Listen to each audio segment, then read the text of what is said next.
I would definitely be in prison. I would definitely. Because I would not have quit using myself if drug court wasn't there, so. And I mean, that would just be horrible because he would not, my son would not have the life he has or anything like that, so. Once I was 18, I started using then, and then just from then, so fast I got in trouble, just like that, so, right off the bat. Emily Linville was addicted to prescription painkillers. It ran in the family. Her mom and sister were too. She got her first chance when she was sentenced to drug court instead of prison, but she kept using. But basically, when you get in there, you're just find me any way to get out. I mean, you're just get me out of here. You know, you'll take anything, pretty much. I mean, a lot of people just don't know how hard drug court's really going to be. Then Linville got another chance, again in drug court. She learned her lessons. This time, she was going to graduate. And I'll graduate at the end of this month. You know, in prison, you're not really doing that. You're not working. You're just sitting there. You're not going to real NA meetings and stuff like that, or dealing with everyday stress or anything like that. And out here, you have to deal with all that without using, you know. So it teaches you how to do that. What we still do as a state, though, is we incarcerate many low-risk, nonviolent female offenders, as opposed to having them in these alternatives to incarceration in the community. The result is that we spend a whole lot more money incarcerating them than we would spend in alternatives to incarceration in the community. Baby doing okay? Yep, it's doing good.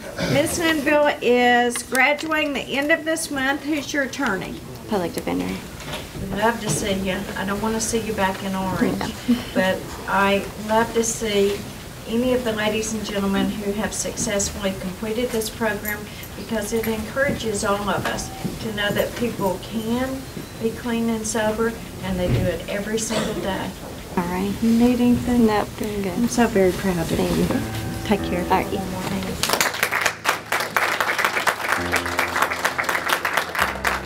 But now that I've quit using and know how to live my life without using, everything's just so much easier. So why wouldn't we want to keep them in the community and help them access resources to address their addiction, to work with their families, rather than to send them to prison where they may or may not receive any treatment and services at all? Women in Recovery is a program within Tulsa's Children and Family Services in partnership with the George Kaiser Family Foundation.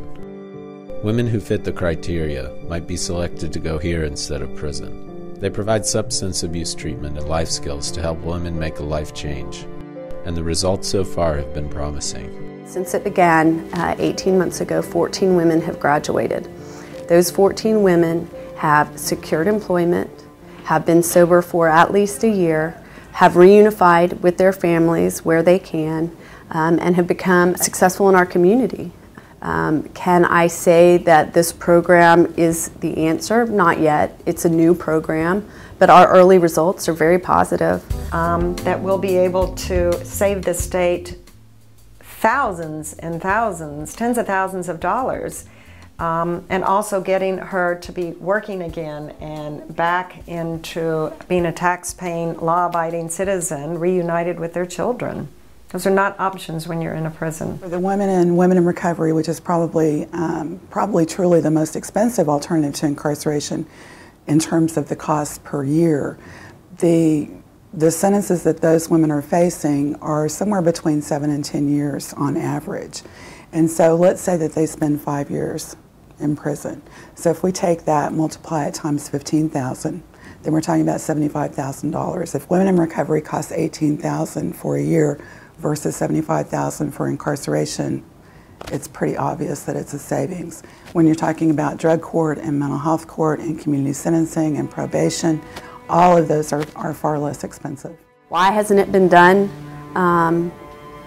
to date? I don't really know the answer to that. Because when I'm out visiting with people, when I'm out talking to different groups, everyone understands the issue and how what we're doing isn't the right answer. How we can be much more successful as a community, as a state, by providing services to these women and children. Incarceration isn't the answer. And I think we need to begin looking at these alternative and diversion programs and how to expand them and develop them and make them consistent around our state.